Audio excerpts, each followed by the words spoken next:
The president is set to welcome the National Governors Association, that's a bipartisan group, to the White House. And I know that you are vice chair of that group. And yet President Trump has said that you are not invited because, in his words, you're, quote, not worthy. Why do you think President Trump has singled you out? Well, I can't speak to the president's heart. I can speak to his actions. And I do want to be clear to the president respectfully. You do not determine my worthiness. God determines my worthiness. The people of Maryland determine my worthiness. They are who I answer to, not him. And I have been very clear with the people of my state that I will work with anyone, but I will bow down to no one. And I think the president has a problem with that. And so I will work with cabinet secretaries and agency heads. I will work with anybody if it means that they're going to advance the issues for the people of Maryland. And especially if it's going to help to address some of the issues that I think are being inspired by the policies of the Trump-Vance administration. But if the point of the meeting that he singled me out and told me I'm disinvited from, but if the point of the meeting is to turn it into name calling or to follow what he did in this most recent tweet, which is full of lies and it's ignorant and it's unhinged. If the point of the meeting is that, then my answer to the president is very clear. Nah, I'm good. Meaning you won't go? Oh, I'm good. Oh, I will not go. Absolutely not. Is that in the best interest of Maryland that we have a guy who thinks it's bragging rights to be at odds with the president of the United States? In fact, it's bad business. But I got 4 things about you, Wes Moore, that make you unworthy of us. Number 1, fiscal mismanagement and tax increases. Yeah, cuz you made our taxes go up. My taxes is off the chain because of your ass. You can't balance the budget. You inherited a $5.5 billion surplus. But you turned it into a $3.3 billion deficit. That's an $8 billion swing, sir. An $8 billion swing from 5.5 surplus to 3.3 deficit, which resulted in a 1.67 billion in new taxes, sir. So what I'm saying basically is you suck on budget, which means for most of us who don't just look at look at your melanin content in your skin, to the rest of us, you have failed big time. Okay? That's a big problem. In fact, the rest of the shit on the list, I can kind of get around. But this right here, sir, you are busting the pockets of working class Maryland residents. And all of us are feeling the pain because of your ass. You overspent. How good a guy you are by playing this game that all these Democrats play, which is going after Trump, even when your name is not even being whispered. It was pointless. You doing that Jasmine Crockett bullshit. No one's thinking about you. Put your head down and do your goddamn job. But in order for you to get notoriety, to get mentioned on The View by those quacks, you've been going after Donald Trump's neck. Number 2, another reason why you're disinvited or you're unworthy, not for Donald Trump, but for us, is your embellishments in your personal biography. Basically, you're lying on your resume. Yeah, Wes, you're lying on your resume, sir. You've been accused of exaggerating aspects of his background, including falsely claiming a Bronze Star. These things are easy to look up. No one just slides you a Bronze Star, sir.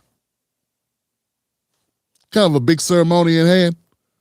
You don't just get hooked up on the way out. Somebody come by the door, I'll give you a Bronze Star. Meet me in the drive-thru, I got you. And they just throw a Bronze Star into your bag as you leave. Nah, man, it's a big deal. Why you thought people weren't going to be able to check that shit is crazy. It's nasty work. You call it an honest mistake. Critics also question his long-standing claim of being a Baltimore native. He grew up in Tacoma Park, and a recent report challenged his story about his grandfather fleeing South Carolina due to the KKK threats. Yeah, the guy got one of these stories that it's, basically his father was almost Emmett Tilled. And then it doesn't pan out, and they've been covering it, and I'm not seeing you able to defend yourself against the allegations of fabricating that shit. Instead, what I'm getting is sort of the same thing I was getting out of Brandon Johnson, Mayor Brandon Johnson of Baltimore. Why you accusing the brother? Why you going at the brother? Why you accusing me? Well, now you got a track record like Joe Biden for lying about shit. And and I get it. There'll be people that say, hey, well, if Joe Biden can lie and still become president. Yeah. Well, we all know we don't get to do everything white people get to do. We know that, right? Okay. Number 3 reason why you're unworthy. Public safety policy. Yeah, some people say you're soft on crime. I don't know if I fault you for that particularly, but I do fault you for your lax approach to the immigration situation. They accuse you, Wes Moore, of loving crime and downplaying violence against citizens while focusing on gang-related issues. Yeah, like the sister that was thrown off a bridge by the undocumented alien guy. You didn't have much smoke for that. Matter of fact, most of national politics didn't have a conversation for because, well, you can't make undocumented people the poster child of the Democratic Party, the new Black Lives Matter, if you also point out when they destroy, kill, maim, rape unalive black women. Dakara Thompson was only 19 years old. But then you want to be the brother that's cooling down and, So these things are in direct conflict with one another. And to me, it's pretty simple. You have an undocumented killer. It should not matter what he is. It should just matter what he did. But instead you played that down and that left a bad taste in a lot of mouths of Marylanders.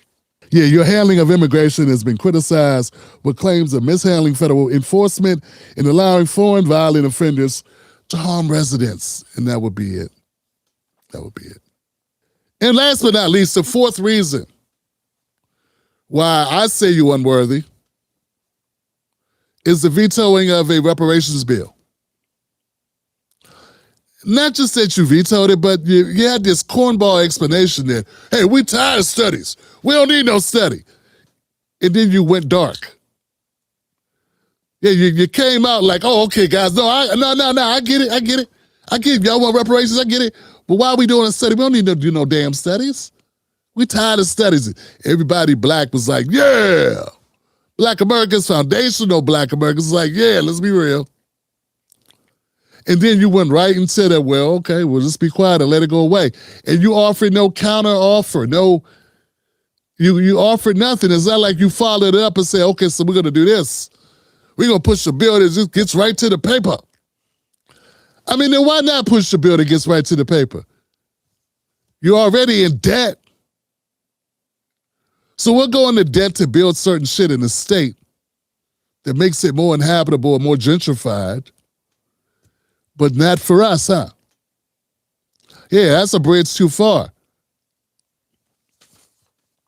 That's because one is for white folks and one is for the black foundational folks. Big difference. When I saw The View applauding you, I already knew you were shit. I'm Governor Wes Moore all the way. Wes Moore is a very good idea. And if you don't know who he is, you should learn, because to me, he's the most qualified, amazing candidate I've seen in my lifetime. So you agree? He will be president. So you agree with Crockett then? He's black. Yeah, because anytime the establishment likes you, I knew the grassroots was going to be, well, they were going to know what the deal was. The View would never embrace somebody who was actually down for the people. Nah, never. That's not going to happen. So the fact that the establishment was calling you the next Obama, ill. The fact that in some circles they were saying, you got to see this Wes Moore guy, he's impressive. Yuck. Because that meant you were playing ball. And that's exactly the opposite of what we need. That's the opposite of what I need, what I will endorse or support. See, Black Americans have come to the conclusion they caught up that black faces in high places do not equal a basis of a vote. And we got to go farther than that, man. We got to start demanding and continue to demand that people be substantive and have a clear vision that matches what we want. And they have our best interests at hand. And if you ain't got our best interests in the economic realm, don't talk to me about police brutality and shit. Now, let's focus on one thing at a time. Let's get our money right. And in fact, you got all our money fucked up. I mean, brother, what conversation is there to have? That's baseline. So taking bows for being a sharp dresser or being an athlete or these other superficial things, at the end of the day, man, if the money ain't right, ain't nothing right. Being the only black governor in the country is a big deal. It really is. But what would be more of a big deal is that being a governor that had the best interests of black Americans, that'd be a bigger deal and a more important deal. And until that's the deal, we don't have a deal. If that makes sense to y'all and y'all watching this and you respect that opinion, share this video, let someone know, because the days of just being able to ride and glide on black pride, nah, man, nah. Because they have abused it. They've abused it and used it as a cheat code to get our support and then do what? Nothing.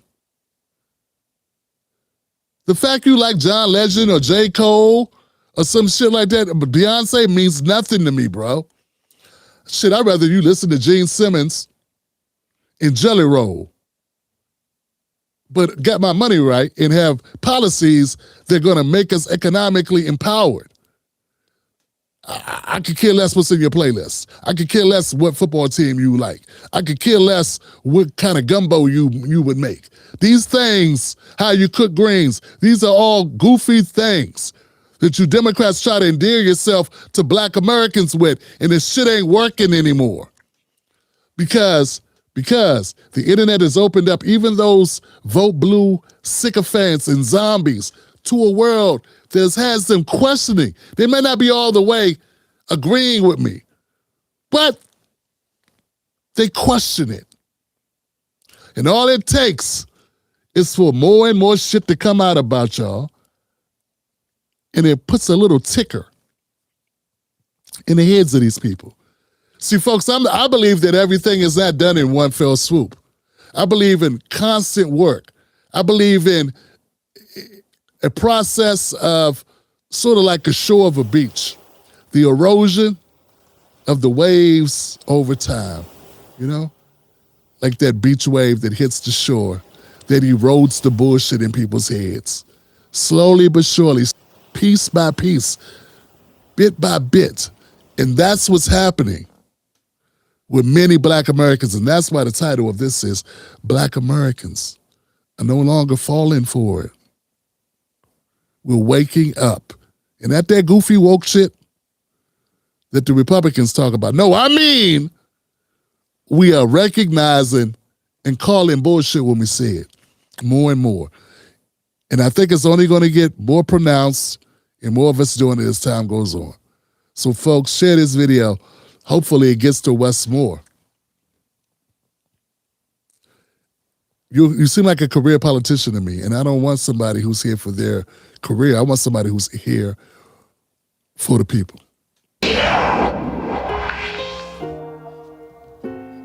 Become a member of this show. Go to jointimberlake.com.